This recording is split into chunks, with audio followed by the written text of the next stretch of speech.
15 জুলাই থেকে 5 আগস্ট পর্যন্ত হওয়া মানবতাবিরোধী অপরাধের অভিযোগে শেখ হাসিনা সহ 10 জনের বিরুদ্ধে তদন্ত শুরু। চার্জশিট হলে বিচার হবে আন্তর্জাতিক অপরাধ ট্রাইব্যুনালে।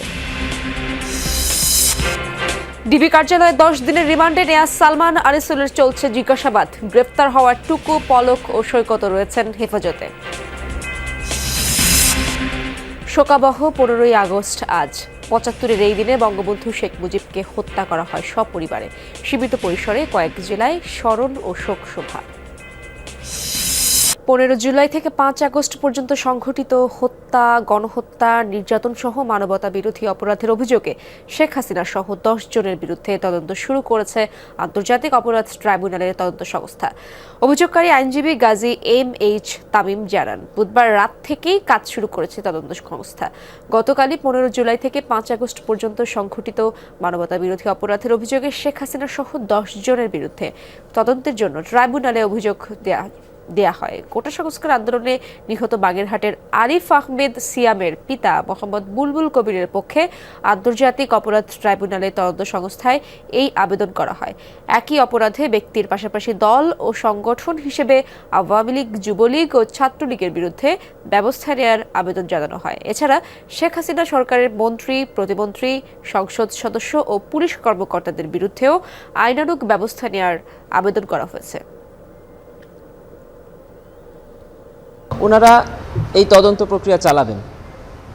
তদন্তকারী কর্মকর্তা যদি মনে করেন যে এই আসামিরা যদি স্বাভাবিকভাবে ঘোরাফেরা করে তাহলে এই তদন্ত কার্যক্রম ব্যাহত হতে পারে, এটা ওনারা মনে করলে এই আসামিদের বিরুদ্ধে গ্রেফতারি ওয়ারেন্ট চেয়ে ট্রাইব্যুনালে আবেদন করতে পারেন। এটা যে তদন্ত শুরু হওয়ার পরেই যে কোনো সময় পারেন।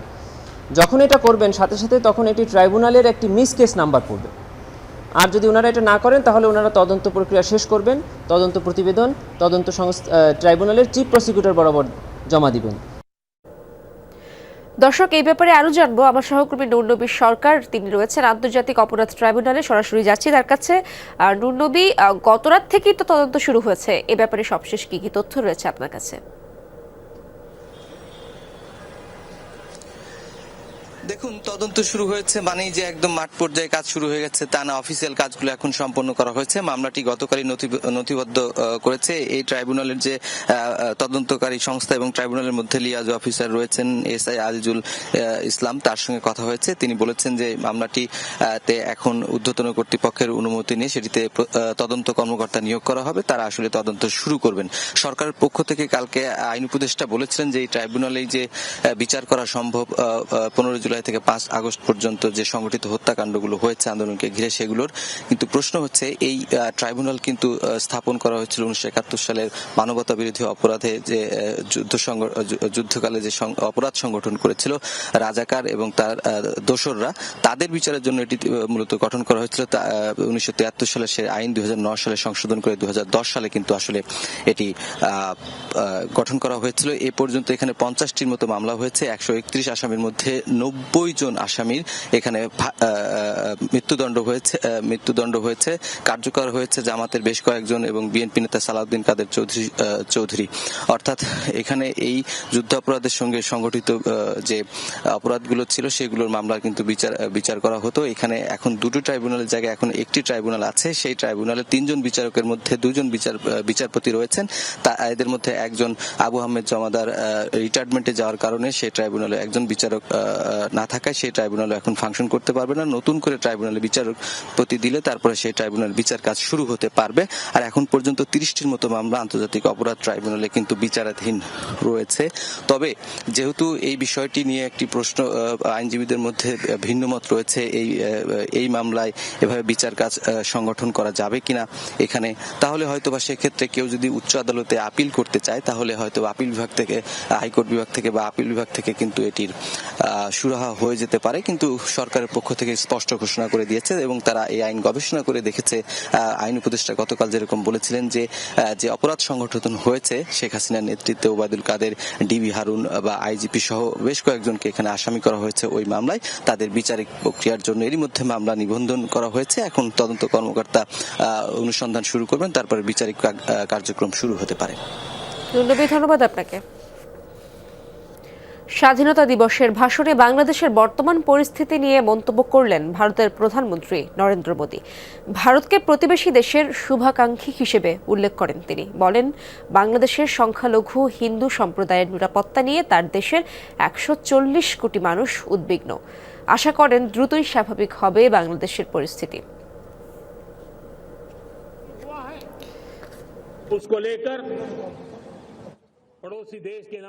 প্রতিবেশী দেশ হিসেবে বাংলাদেশে যা কিছু ঘটছে তা নিয়ে উদ্বেগ আমি বুঝতে পারি। আশা করছি দ্রুত পরিস্থিতি স্বাভাবিক হবে। সেখানে হিন্দু ও সংখ্যালঘুদের নিরাপত্তা নিয়ে 140 কোটি ভারতীয় উদ্বিগ্ন। ভারত সবসময় চায় আমাদের প্রতিবেশী দেশগুলো সমৃদ্ধি ও শান্তির পথে হাঁটুক। আমরা শান্তির জন্য প্রতিশ্রুতিবদ্ধ।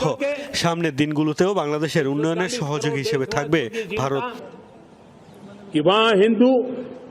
বিগত আওয়ামী লীগ সরকারের 2 প্রভাবশালী নেতাকে নেওয়া হয়েছে 10 দিনের রিমান্ডে। চলছে তাদের জিজ্ঞাসাবাদ। গ্রেফতারের পর হেফাজতে রয়েছেন আরও 3 সাবেক নেতা। এই মুহূর্তে ডিবি কার্যালয়ের সামনে রয়েছেন আমার সহকর্মী রাব্বি সিদ্দিকী। সরাসরি যাব তার কাছ থেকেই জানার চেষ্টা করব। রাব্বি, গত রাতে গ্রেফতার হওয়া পলক, টুকু ও সৈকত তো রয়েছেন ডিবি কার্যালয়ে। সেখানকার অবস্থা জানাবেন। তাদের ব্যাপারে সবশেষ কি তথ্য রয়েছে আপনার কাছে? প্রথমত বলে রাখি যে গতকাল পল্টন থানার একটি মামলা, সেটি হত্যা মামলা। এক রিকশা চালক সে পুলিশের গুলিতে মারা যান এবং সেই ঘটনায় একটি মামলা হয়েছে পল্টন থানায়। সেই মামলায় সাবেক আইসিটি প্রতিমন্ত্রী, সেই সাথে ছাত্রলীগের ঢাকা বিশ্ববিদ্যালয় শাখার সাধারণ সম্পাদক এবং একই সাথে ডেপুটি স্পিকার, এই 3 জনকে গ্রেফতার করা হয়েছে এবং তাদেরকে ডিবি হেফাজতে রাখা হয়েছে। এবং সেই সাথে তাদেরকে আজকে সন্ধ্যা নাগাদ চিফ মেট্রোপলিটন ম্যাজিস্ট্রেট কোর্টে হাজির করা হবে। এছাড়া তাদের ডিবি সূত্রে বা থানা সূত্রে যে তথ্যটি আমরা সবশেষ জেনেছি, তাদেরও 10 দিনের রিমান্ড চাইবে। এখানে যেহেতু এই জানেন যে কোটা বিরোধী আন্দোলনের সময় ঢাকা সহ সারা দেশেই কিন্তু সহিংসতা ঘটনা ঘটেছে, বহু প্রাণ ঝরে গেছে এবং এই বিশেষ করে ঢাকাতে অনেক মানুষ, ছাত্র জনতা মারা গেছে এবং এইখানে আসলে সুনির্দিষ্ট করে বিভিন্ন থানায় মামলা হচ্ছে এবং সবশেষ যে পল্টন থানার মামলা, সেই মামলায় গ্রেফতার দেখানো হয়েছে সরকারের 3 নেতা বলি বা 2 জন এমপি এবং একসাথে 1 ছাত্র নেতা, এই 3 জনকে এখানে রাখা হয়েছে।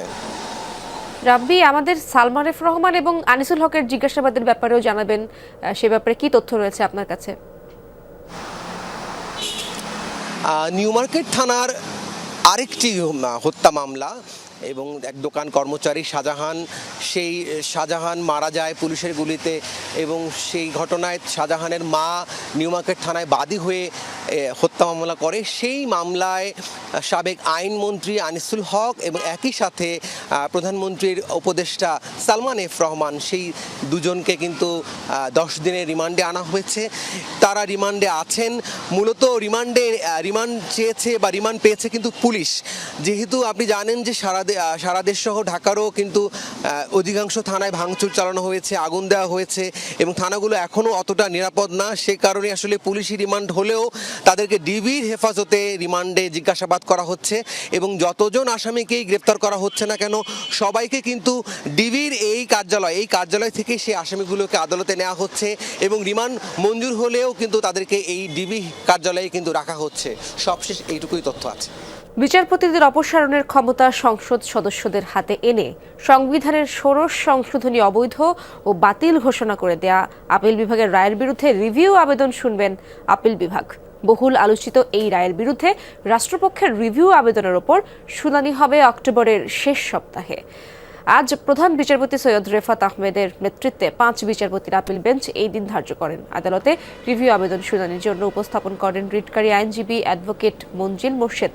তিনি আদালতে বলেন, ষোড়শ সংশোধনীর রিভিউ আবেদনের শুনানি হওয়া প্রয়োজন। এ সময় অ্যাটর্নি জেনারেল মোহাম্মদ আসাদুজ্জামান বলেন, ষোড়শ সংশোধনী রিভিউ বিষয়ে সরকারের দিক নির্দেশনা জানা প্রয়োজন। এই কারণে সময় দরকার। পরে আপিল বিভাগ অবকাশকালীন ছুটির 1 সপ্তাহ পর শুনানির দিন ধার্য করেন। 2016 সালের 5 মে বিচারপতি মইনুল ইসলাম চৌধুরী, বিচারপতি কাজী রেজাউল হক ও বিচারপতি আশরাফুল কামালের সমন্বয়ে গঠিত হাইকোর্টের বিশেষ বেঞ্চ ষোড়শ সংশোধনী অবৈধ বলে রায় দেন।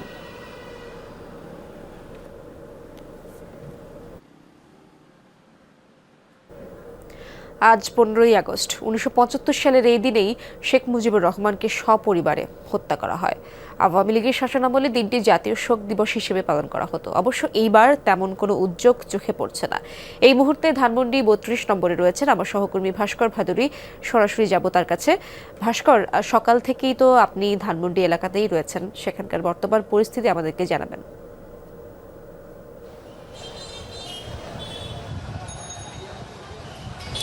ইশাত, মূলত 15 আগস্টকে কেন্দ্র করে আওয়ামী লীগ সভাপতি শেখ হাসিনা যে আহ্বান জানিয়েছিলেন যে দেশবাসী যাতে 15 আগস্ট যে অনুষ্ঠান ভাব গাম্ভীর্যের মাধ্যমে 15 আগস্ট পালন করে, সেই 15 আগস্টকে তার এই আহ্বানের ফলে ধানমন্ডি 32 এবং তার আশেপাশের এলাকায় কোনো ধরনের নাশকতা অথবা সহিংস কোনো ঘটনা যাতে না ঘটে সেই বিষয় প্রতিরোধের জন্য আমরা দেখতে পেয়েছি যে সকাল থেকে শিক্ষার্থীরা কিন্তু অবস্থান নিয়েছে এবং ধানমন্ডি 32 নম্বর বঙ্গবন্ধু ভবনের প্রবেশের যে দুটি পথ কাটাতারে বেড়া দিয়ে কিন্তু ভোর থেকেই আটকে রাখা হয়েছে এবং প্রাথমিকভাবে শিক্ষার্থীরা এবং শিক্ষার্থীদের পরে ধানমন্ডি এলাকার সাধারণ যারা মানুষ এসেছে তারাও কিন্তু এসে শিক্ষার্থীদের সাথে যোগ দিয়েছে। আমরা তাদের সাথে যখন কথা বলছিলাম তারা কিন্তু আমাদেরকে জানিয়েছেন যে কোনোভাবেই কোনো রাজনৈতিক ঘটনাকে কেন্দ্র করে অথবা কোনো রাজনৈতিক ইস্যুকে কেন্দ্র করে ধানমন্ডি 32, পান্থপথ, সোবানবাগ এবং এই যে সড়কটি রয়েছে সেই সড়কটিতে যাতে কোনো ধরনের কোনো সহিংস ঘটনা না ঘটে সেই বিষয়ে সজাগ দৃষ্টি রেখেই শিক্ষার্থীরা কিন্তু বর্তমানে রাজপথে রয়েছে এবং তারা বলেছেন যে আবারও সহিংস পরিস্থিতির দিকে তারা বাংলাদেশকে ঠেলে দিতে চায় না। সেক্ষেত্রে কোনো ধরনের রাজনৈতিক দিবস কিংবা কোনো ধরনের রাজনৈতিক বক্তব্যকে কেন্দ্র করে সাধারণ মানুষের মাঝে যাতে ভীতি না ছড়ায় সে বিষয়ে তারা সচেষ্ট রয়েছে। শিক্ষার্থী এবং জনতা যারা রয়েছেন আজকের এই অবস্থান কর্মসূচি পালন করছেন তাদের সাথে আমরা যখন কথা বলছিলাম তারা কিন্তু আমাদের জানিয়েছেন যে বিকেল পর্যন্ত ধানমন্ডি 32-এর চারপাশে তারা অবস্থান নিয়ে থাকবে। ঈশা। ভাস্কর, ধন্যবাদ আপনাকে। 15 আগস্ট সপরিবারে মুজিবুর রহমানকে হত্যার দিনটি স্মরণ করা হচ্ছে গোপালগঞ্জে। সহকর্মী মোজাম্মেল হোসেন মুন্না আছেন টুঙ্গিপাড়ায়, তার কাছে যাব। মুন্না, সেখানকার বর্তমান পরিস্থিতি কেমন দেখছেন আপনি এবং দিনের কর্মসূচির ব্যাপারে বিস্তারিত কোনো তথ্য রয়েছে কিনা আপনার কাছে?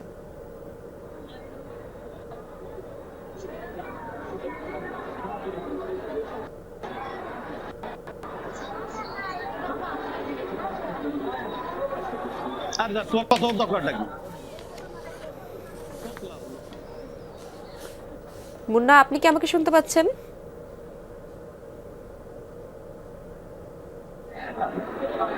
ইসরাত, আপনি জানেন যে আজকে জাতির পিতা বঙ্গবন্ধু শেখ মুজিবুর রহমানের 49তম মৃত্যুবার্ষিকী।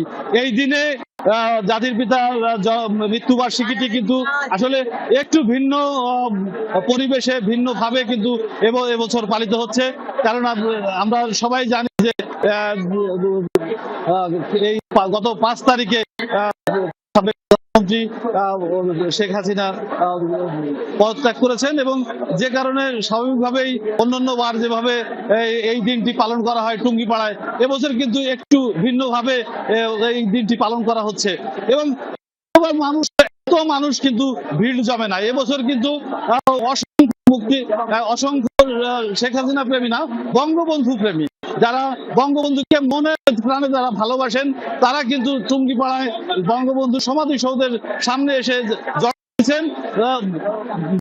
জেলা আওয়ামী লীগের নেতৃবৃন্দ ইতিমধ্যে কেন্দ্রীয় আওয়ামী লীগের পক্ষে মাল্যদান করেছেন। জেলা আওয়ামী লীগ, উপজেলা আওয়ামী লীগ সহ সহযোগী সংগঠন ছাত্রলীগ, যুবলীগ, কৃষক লীগ তারা কিন্তু মাল্যদান করছে।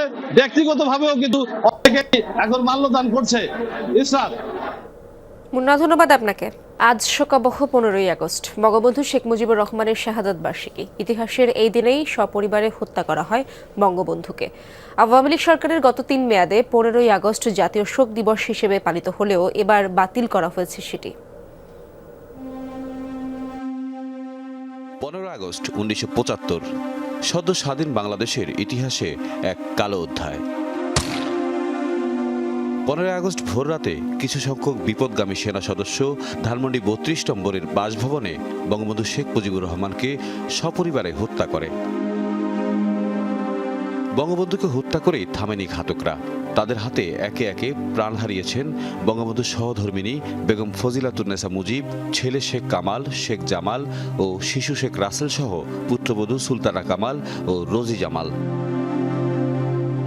নির্মম ওই হত্যাকাণ্ড থেকে বাঁচতে পারেননি বঙ্গবন্ধুর অনুজ শেখ নাসের, ভগ্নিপতি আব্দুর রব সেরনিয়াবাদ, তার ছেলে আরিফ ও মেয়ে বেবি, সুকান্ত বাবু, বঙ্গবন্ধুর ভাগ্নে যুবনেতা ও মুক্তিযুদ্ধ সংগঠক শেখ ফজলুল হক মনি, তার অন্তঃসত্ত্বা স্ত্রী আরজুমণি এবং আব্দুল নাইম খান রিন্টু ও কর্নেল জামেল সহ পরিবারের 16 জন সদস্য ও ঘনিষ্ঠজন। সেদিন বঙ্গবন্ধুর 2 কন্যা শেখ হাসিনা ও শেখ রেহানা বিদেশে অবস্থান করছিলেন। বঙ্গবন্ধু তো জাতীয় নেতা এবং তার নেতৃত্বেই আমরা স্বাধীনতা লাভ করি। সুতরাং স্বাধীনতার নেতাকে যদি হত্যা করা হয় সেটা জাতির অপূরণীয় ক্ষতি, দেশের ক্ষতি এবং জনগণের ক্ষতি।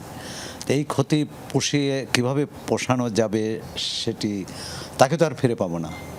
তার নীতি আদর্শ যদি আমরা ধারণ করি আর সেটি হচ্ছে, তাহলে আমরা বলতে পারবো যে আমরা মানে এক ধরনের তার ঋণ স্বীকার করলাম। ছাত্র জনতার অভ্যুত্থানের মুখে চলতি মাসের 5 তারিখ পদত্যাগ করে দেশ ছাড়তে বাধ্য হন সাবেক প্রধানমন্ত্রী শেখ হাসিনা। তারপর যাত্রা শুরু হয় ডক্টর মোহাম্মদ ইউনূসের নেতৃত্বাধীন অন্তর্বর্তী সরকারের। আওয়ামী লীগ সরকারের গত 3 মেয়াদে 15 আগস্ট জাতীয় শোক দিবস হিসেবে পালিত হলেও এবার বাতিল করা হয়েছে সেটি। তবে বঙ্গবন্ধু কন্যা, আওয়ামী লীগ সভাপতি, সাবেক প্রধানমন্ত্রী শেখ হাসিনা ও সজীব ওয়াজেদ জয় আলাদা বিবৃতি ও বক্তব্যে দিবসটি যথাযথভাবে পালনে দেশবাসীর প্রতি আহ্বান জানিয়েছেন। তাহিদ মিথুন, যমুনা নিউজ, ঢাকা।